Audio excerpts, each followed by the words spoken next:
Bonjour, on se retrouve pour une nouvelle vidéo pour le site Le Côté Geek. Donc, troisième vidéo sur la tablette PC Dust TC9A. Première vidéo, c'était le déballage de la tablette. Deuxième vidéo, on avait pu en apprendre un peu plus sur les caractéristiques de cette tablette. Et puis, j'avais dit dans cette deuxième vidéo, pour les gens qui voulaient de plus amples informations ou qui avaient des questions sur un sujet précis, qu'ils pouvaient me les demander, je referai une nouvelle vidéo volontiers. Donc voilà, troisième vidéo. Donc j'ai retenu trois sujets à aborder. Donc dans un premier temps, la lecture des e-books sur cette tablette. Ensuite, nous aborderons les PDF, la lecture de PDF. Et pour finir, on a eu une dernière question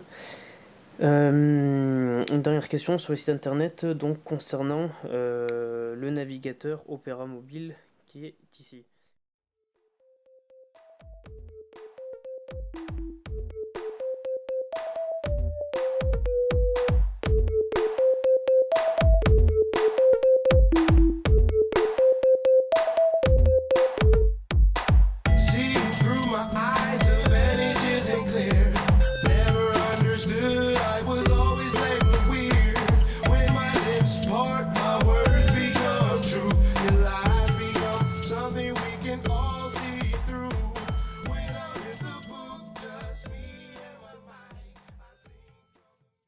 Donc on va tout de suite commencer, je vais essayer de ne pas faire une vidéo trop longue.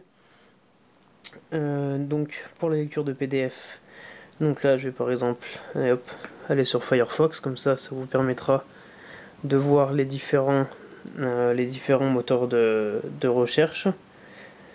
Hop, donc là Firefox que je trouve plutôt pratique, donc là on a une barre où nos différents onglets peuvent s'afficher, donc hop, là on enlève. Donc là, hop, ma dernière recherche, donc test PDF. Vous voyez que c'est plutôt rapide. Voilà, PDF test page. Et voilà. Donc là, normalement, il va me demander avec quoi je veux le lire. Voilà, donc hop, Adobe Reader. Il est en train de le télécharger et normalement, de façon assez rapide, il doit me le lire.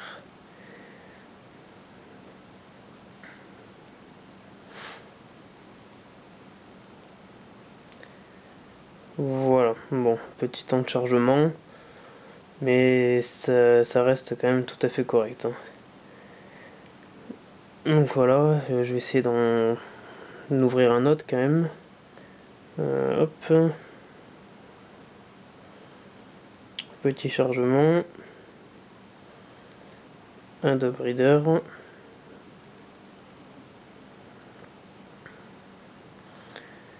En même temps qu'il est en train de charger, j'ai profité, là j'ai mon téléphone à côté pour ceux qui n'ont pas eu l'occasion de voir la tablette en vrai, pour qu'ils se rendent compte un peu de la taille. Donc ça c'est un smartphone HTC Desir HD avec un écran de 9,7 pouces.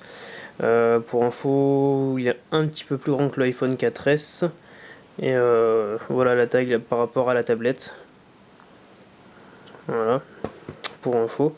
Voilà, donc du coup, il nous a ouvert notre PDF. Donc voilà, au niveau du temps de chargement, je trouve que c'est quand même tout à fait raisonnable. Le PDF est affiché donc sur la totalité de l'écran. On peut aisément zoomer, dézoomer. Il me semble que en restant appuyé, voilà, donc j'ai note, main levée, signature. Donc note, hop, vous avez une petite note, vous pouvez écrire ce que vous voulez, tac, vous l'enregistrez, et la petite note vient s'afficher ici. Deuxième chose plutôt pratique, vous restez appuyé, main levée, et donc là, voilà, là je peux dessiner, je peux faire une flèche par exemple, ou enfin je peux faire un peu ce que je veux quoi. Normalement vous avez aussi les options, ça doit être là. Non, voilà, enregistrer. c'est ici. Donc là vous pouvez choisir par exemple de modifier le PDF, donc avec du texte, avec un dessin, donc là pour surligner, vous voyez, hop, je peux surligner ce qui me plaît. Là je peux faire des petites bulles, un peu comme la note de tout à l'heure. Hop, là je peux souligner, modifier la couleur, enfin bon, voilà, vous avez bien compris, on peut modifier le PDF à sa guise. Voilà, donc pour la lecture PDF, pas de souci. Ils se lisent très bien, les temps de chargement sont raisonnables. Et ils sont très facilement modifiables et personnalisables. On va passer donc maintenant rapidement à la lecture de e-book. Donc je m'en suis pas servi plus que ça. J'ai téléchargé 2-3 applications pour les e-books, donc Aldico et BD Buzz. Donc voilà, on va ouvrir Aldico. Voilà, donc des livres un peu comme tout, hein, donc du gratuit, du payant. Il me semble que j'ai dû en télécharger peut-être un ou deux gratuits. Ouais, voilà, Voyage au centre de la Terre. Voilà. Donc un affichage en HD, ça s'affiche sur l'ensemble de la tablette. Et avec un petit glissement du doigt, on peut facilement lire. Donc c'est très lisible, hein. Après, si la luminosité fait un peu mal aux yeux pour certaines personnes, ça dans les paramètres de la tablette, on peut le régler, hein. Mais voilà. Donc je pense qu'il n'y a pas plus de choses à dire, hein. Voilà. Tout simplement. Hop, on peut passer à notre livre. Et ça lit. Voilà.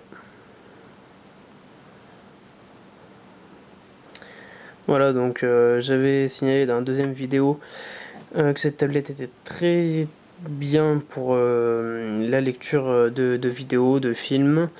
Donc c'est aussi valable bien évidemment pour les e-books. Son large écran permet d'avoir une ergonomie de lecture plutôt satisfaisante, quoi. Puis ça nécessite pas tellement de mémoire, donc il n'y a pas de lame, y a pas de, ça lag pas, quoi. C'est plutôt fluide, donc c'est assez agréable, quoi. Maintenant on va passer à la dernière partie de notre vidéo, donc troisième partie. Non, pas Facebook, mais Opera Mobile.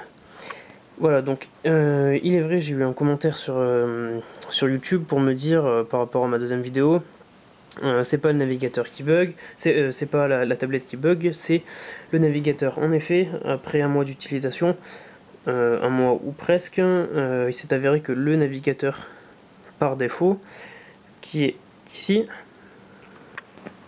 voilà, donc il s'appelle tout simplement navigateur, il est tout simplement un peu laborieux, quoi. Donc des temps de chargement plutôt longs. Et puis certains sites qui va mettre beaucoup de temps à lire, et certaines pages qui ne va pas lire du tout. Donc par exemple, tac, je suis plutôt fan de cette série. Donc première chose que j'ai faite avec le navigateur, je suis allé sur le site en espérant pouvoir voir ma série. Et après un temps de chargement plutôt long, on arrive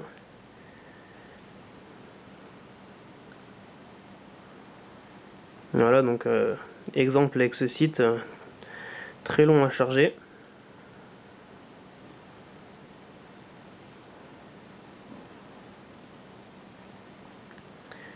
Ouais, très long à charger. Et voilà, et là voilà, plantage en direct, l'appli qui plante. Donc là, enfin, j'ai déjà été confronté à ce type de plantage. Quand l'application quand la tablette vous demande de fermer une application parce que elle pense avoir planté, en fait vous faites attendre et voilà, ça revient. Donc pas comme sur le PC où quand une application plante vraiment vous faites terminer maintenant et ça vous ferme l'application. Là vous faites attendre, ça vous ferme pas l'application et du coup après elle revient. Voilà, donc pour en revenir, voilà, donc le temps de chargement, vous voyez la petite barre ici, toujours pas terminé. Et voilà. Donc voilà, une fois de plus il bug. La lecture vidéo complètement impossible, rien que le fait de faire défiler la page, ça fait laguer le navigateur. Voilà. La vidéo ne défile pas. Tac, donc on va passer sur Opera Mobile. Donc il est vrai que sur Opera Mobile, on va faire exactement la même chose pour comparer deux navigateurs. On va aller sur le même site, on va essayer de voir la différence. Oula. Hop. Donc je disais, il est vrai que sur Opera Mobile, il est possible de visionner des vidéos, je crois, au format flash, donc qui ne sont pas prises en compte par le navigateur d'origine, donc comme sur le site de Canal+. Voilà, donc là déjà, temps de chargement bien plus court. La barre est déjà presque terminée de charger. Voilà, là elle est complètement chargée. Là, vous voyez bien que c'est largement plus fluide. Et par contre, pour la vidéo, il la lit, j'ai déjà fait le test, il la lit, mais après un bon moment de patience, quoi. Voilà. Là, on fait lecture.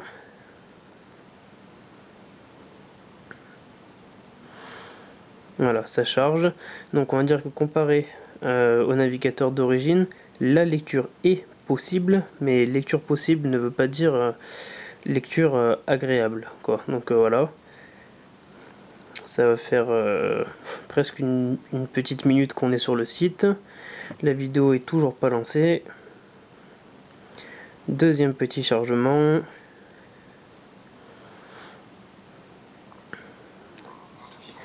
Et enfin ça commence avec une qualité pas top et quelques lags.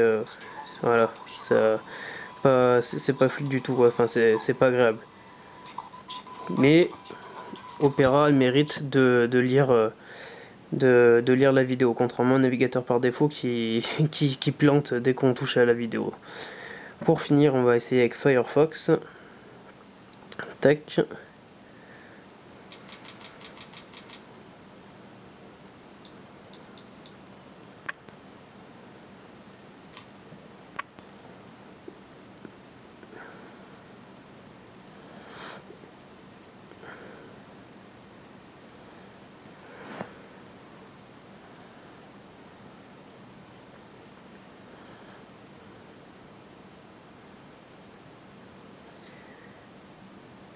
Voilà, donc temps de chargement à peu près similaire à Opera Mobile, voire un petit peu plus rapide. Après, comme Opera Mobile, il n'affiche pas la vidéo tout de suite.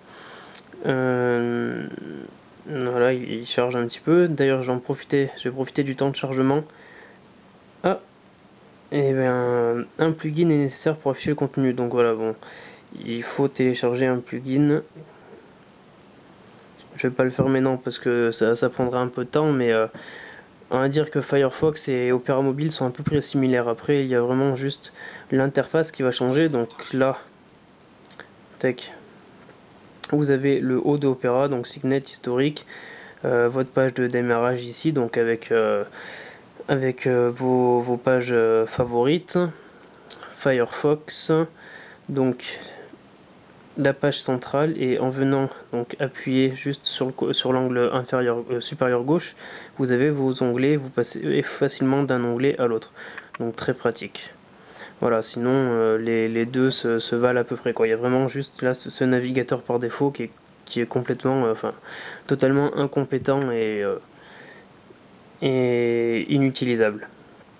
Voilà, je voulais finir aussi par vous dire qu'au niveau du Wi-Fi, j'en ai pas parlé dans la première vidéo tout simplement parce que j'avais pas encore eu le temps de bien le tester. Au niveau de la portée du Wi-Fi,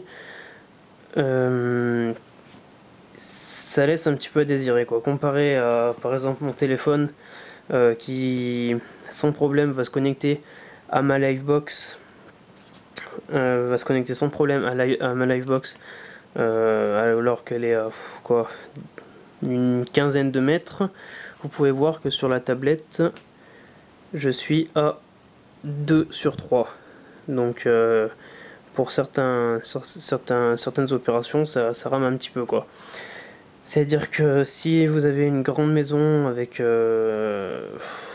une distance assez importante entre l'endroit d'utilisation générale de votre tablette et la source Wi-Fi, elle va avoir du mal, je pense, à se connecter. Voilà. Sinon, depuis que je l'utilise, il n'y a pas vraiment de problème à signaler. Je vais peut-être vous en dire un petit peu plus sur l'autonomie. On va dire que c'est sans surprise, quoi. On nous avait annoncé une autonomie pas vraiment extraordinaire.